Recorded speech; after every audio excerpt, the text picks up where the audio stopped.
The European Association of Distance Learning, EADL, is the representative body for distance learning providers throughout Europe. I caught up with Tony Horsfield and Chris Wolstenholme to find out how the association have been impacted by COVID-19. Thanks a million for joining me. Tony, I might begin with you if I can. EADL, just briefly for anybody who isn't familiar with the organisation, what is it and what do you do? Well, it's the European Association for Distance Learning, and we work on behalf of organisations across Europe, practitioners and providers of distance learning, and enable them to work together and network and share information. Chris, you look after the communication with this very diverse group then. How do you normally, what are the communications channels that you have in place pre-COVID? Well, obviously the website, and then primarily LinkedIn, Twitter and Facebook to communicate with members and potential members or people around the industry. There was a lot around upcoming conferences and webinars that we'd communicate. We'd also communicate to try and entice members to join the organisation. So we'd share relevant kind of content around distance learning and e-learning, whether it be advice and guidance and things like that. And yeah, it was obviously the first thing that happened post-COVID was the conference got cancelled, which obviously had a big effect on how we were doing it. So we immediately looked to a new strategy. What could we do? And we realised that a lot of people were going to have to move to distance learning relatively quickly, from whether it's established education establishments or training centres. They'd all be thrust into this world of online learning that we knew about and we'd been looking at for over 20 years, but you kind of the average educator didn't know about. So in a way, we saw it as a little bit of an opportunity to help these people. So we put content out for the kind of people who'd not much experience of distance learning. We made some of our normally paid for membership resources free, and we saw it as an opportunity to help people that were new to the industry. So how and when did you decide to cancel the conference? And then what did that involve when you made that decision? Well, we cancelled fairly early because the German government advised us that the changes were about to take place. And we were in partnership with an organisation, the distance learning organisation in Germany, with whom we work very closely. And they advised us on the issues that were arising within Germany. You realised Germany were perhaps a little quicker to deal with some of the issues around COVID-19 than perhaps we are in the UK. And consequently, we had to make an early decision. If we hadn't made the decision then, I think the cost would have been far greater. What we've decided to do is, because the topic is still relevant, we're likely to run the same topic next year with the majority of the same speakers. All of the speakers have agreed to take part next year and are very keen to participate. The other thing that we're trying to do, and thinking to start doing as from the next month, is a series of webinars involving the speakers.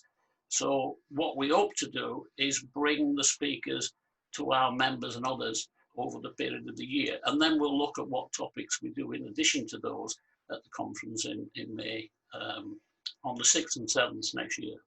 It's not as much a struggle in other industries because we've been doing things at a distance for a while. It's what the organisation's all about.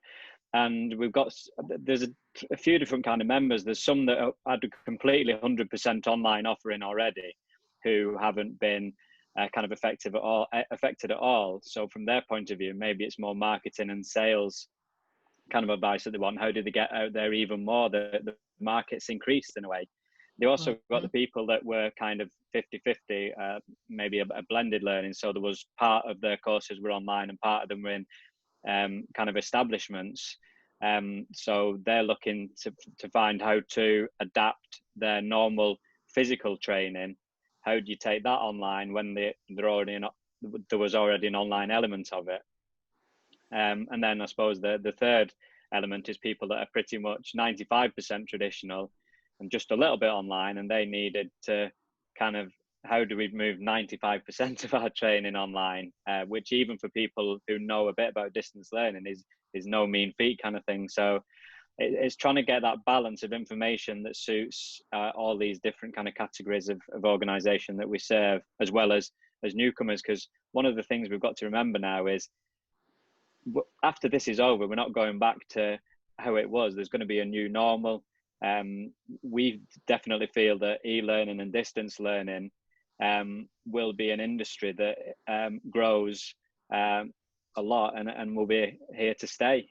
There was partly some people that were a bit always kind of come up against distance learning and said, oh no, it's not as effective as traditional learning or whatever, but now they're having to adapt and they're having to do all the things that we've been kind of looking at for the past few decades. We're doing. The other thing is we've quickly reacted to providing, as Chris told you, resources online to help people to develop distance learning. I think the interesting thing is that one of the things we've been debating within the association for some time is whether distance learning is the appropriate title.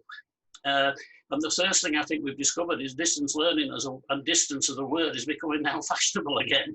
Whereas people were looking at other ways of describing it, because people were saying, oh, distance learning is not a fashionable term any longer. It's very fashionable now. People are recognizing that the difference now is the distance. It's about how you provide effective learning over a distance. Not only effective learning, effective support, because a lot of us have been providing online tutorials for years, but organisations like universities haven't been. Also, there's the whole issue about assessment. Assessment's becoming a real issue as to how, because a lot of people have carried out assessment that has to have to be face-to-face. We've got a lot of experience as an association, at least our members have, in online assessment. And I think, again, that's going to grow. Across the board, across the industries, no one's digital marketing or social media strategy stayed the same. And even though we're better placed than a lot of organisations and ready to go, it still has changed the tone and the audience has changed slightly. So yeah, so once we get the results of the survey, we'll obviously use that to form a new content strategy to see what our existing members want. But we've also got kind of one eye on what new people in the industry, people who are going to be looking at distance learning and e-learning for the very foreseeable future. And hopefully we can bring them in the organisation, help them use our existing kind of expertise to support them. And then that's kind of an ongoing thing where we've got people throughout the organisation from early doors, never perform distance learning courses or e-learning courses, all the way through to people who've been doing it for decades, and hopefully find that balance of how these members can help each other. It sounds like what the future for EADL is certainly new partnerships within existing members, but particularly existing members reaching out to possibly sectors that they weren't involved with before. Definitely new insights into how distance learning is developing and changing and will change into the future. And a lot of new business. Gentlemen, it sounds like your moment to shine has arrived. Thank you for joining me. That was a fascinating insight. Thank you both.